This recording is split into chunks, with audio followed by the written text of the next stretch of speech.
Are you living the Delaware beach lifestyle? You can't live at the beach and do nothing. This up-and-coming year-round area has lots to offer. Find out where to eat, play, and serve. Living the ultimate dream. Welcome to the 302 Lifestyle Beach Podcast. Dylan Ewing here with a really special guest. This happens to be my sister.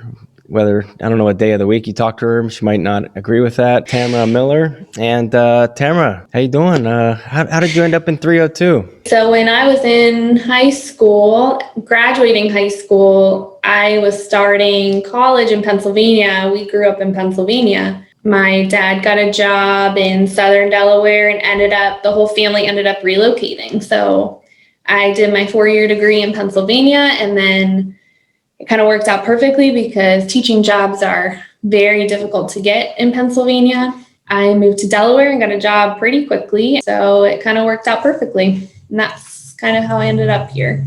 Oh, it's awesome. Just seeing how, as soon as you came out of school, you just immediately got a job and you were able to live closer to the beach. How is it different from living in Pennsylvania and Timbuktu to living this close to the beach? It's funny, as an adult, you're probably the same way, but going back to Pennsylvania now, there's a lot of things I miss that I didn't appreciate as a kid growing up there. And like just the landscape is probably the thing I miss so much, like the mountains. I really miss, but it's beautiful when you go back there, and Delaware's beautiful in a different way. You just have a different landscape and a different aesthetic here. But yeah, going back there, I really miss the mountains and the lakes and the creek, as we called it. Pretty cool moving here because we went on vacation to the beach every year.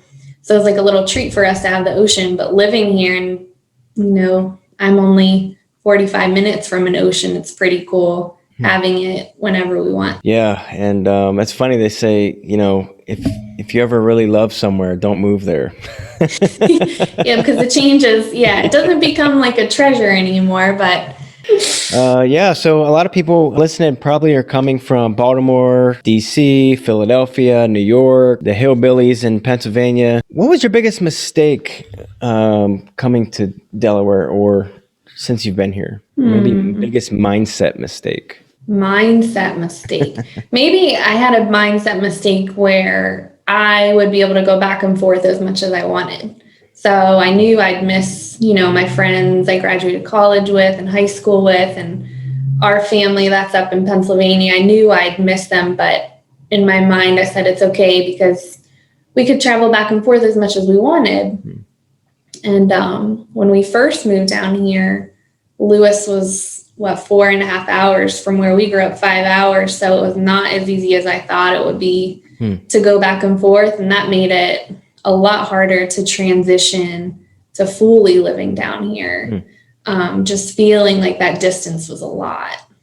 So that was probably my biggest mindset mistake, because I was kind of trying to make myself feel better about it. Like it would be easier than it really was moving to a new place. Oh, I like that. What's the biggest difference from living at the beach area to living up in the country? It's louder and there's a lot more people wherever you go.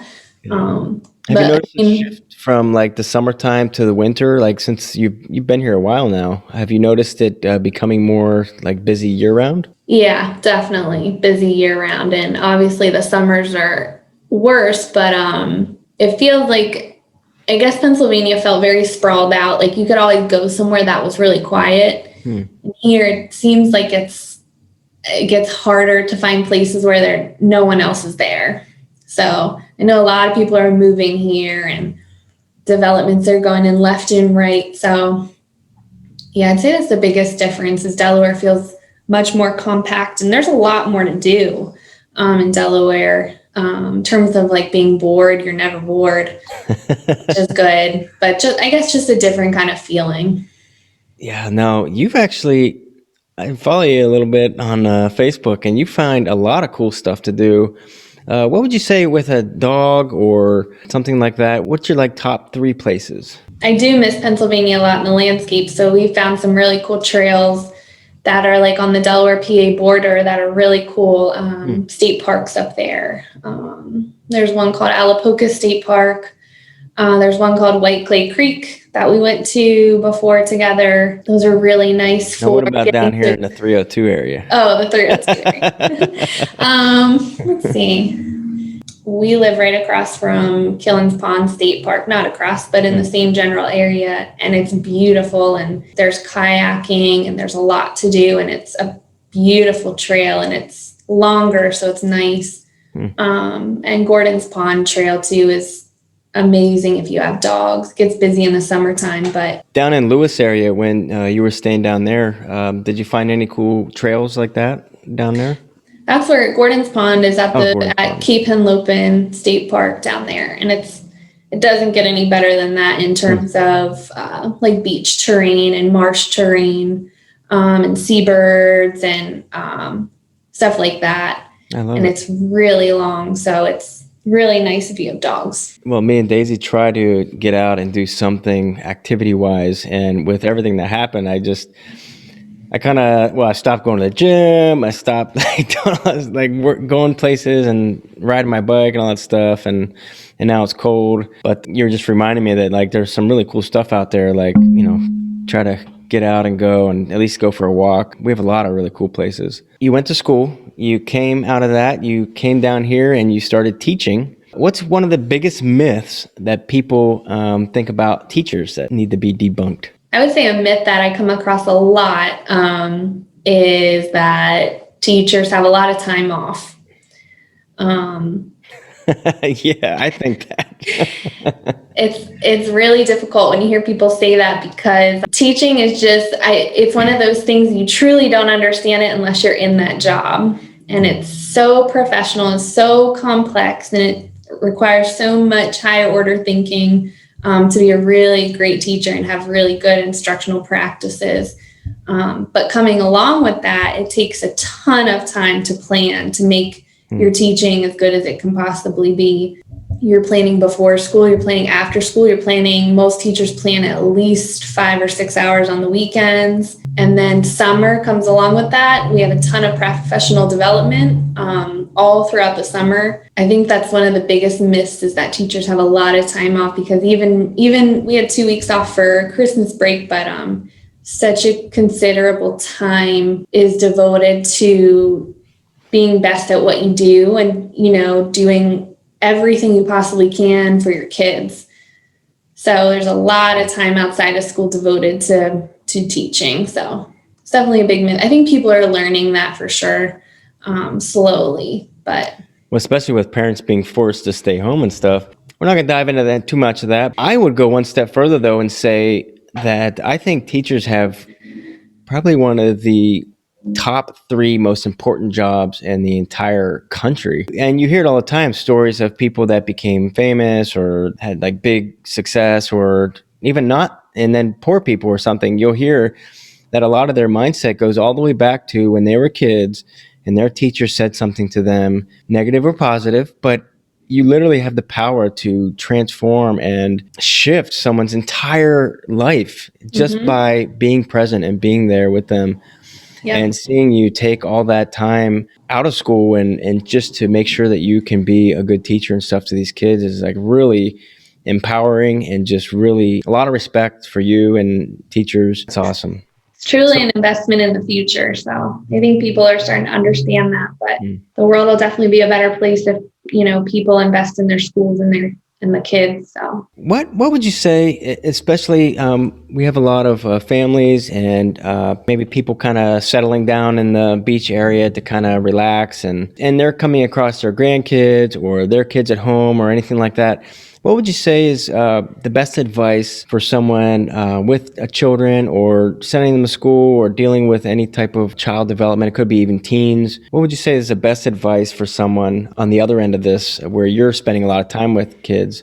What would you say the best advice is for someone like that? I would say, honestly, just in life in general, is having empathy and being empathetic. So we go through a lot. Everyone has their own experiences in life. And everyone has their own journey. So I think the most important thing you can do for anyone, especially kids, is to try and, put yourself in their shoes and understand how they see the world. And even if, something seems small, like a small problem to you, it might be a huge problem to a child, and to really take it seriously and be there for them and love them and show them that you're doing your best to be there with them in their, whatever moment they're having.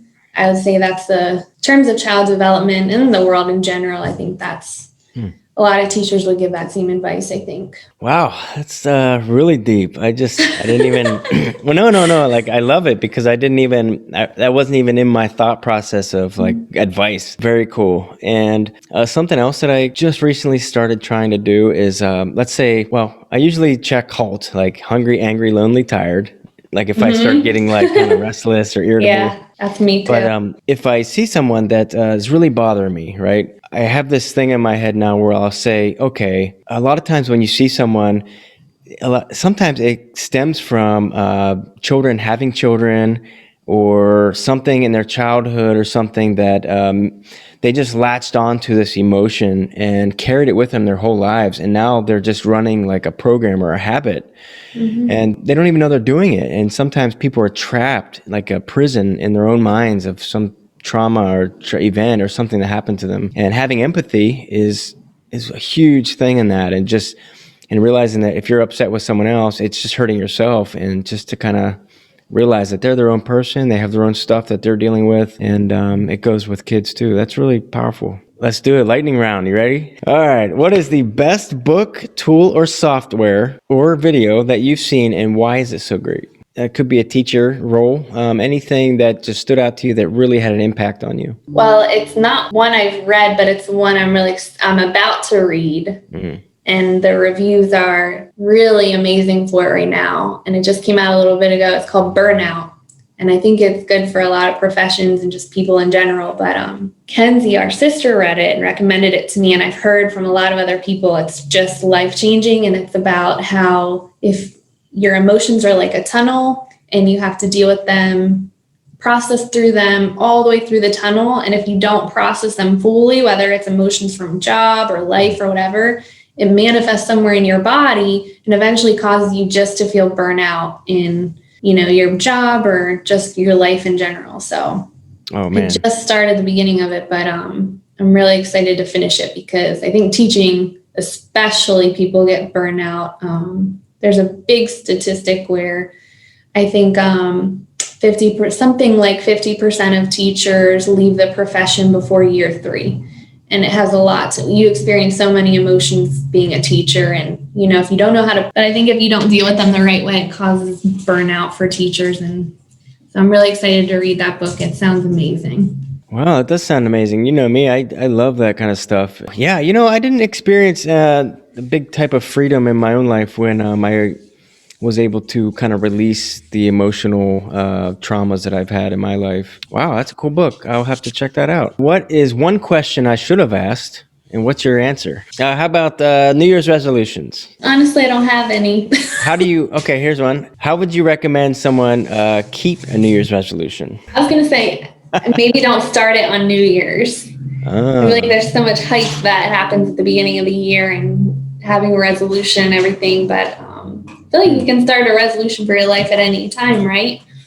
Sometimes I think all the hype that comes along with it. Tamara, you have some really good insight, and I'm so blessed to have you as a sister and just helping these children learn from you. I think that's a really cool thing that you're doing. And as far as being in the 302 area, it is cool to be here, and it's a lot of different. We have a lot of cool things to go experience and do. We will have to check out the book Burnout. If any of you know or have teachers in your lives or know someone that's doing that, pray for them and just kind of give them encouragement to keep going. And it can be very hard and stressful, and realize that they have a lot of time to do things that you don't see in the back burner. And with everything going on too, it's that's important. So thanks, Tamara. Everybody, thanks again. Wish you could spend more time having fun and less time with chores? Go to 302beachtalk.com to get $20 off a home cleaning. You'll be entered to win a completely free cleaning. Eat, play, serve. Sponsored by That Guy with a Broom.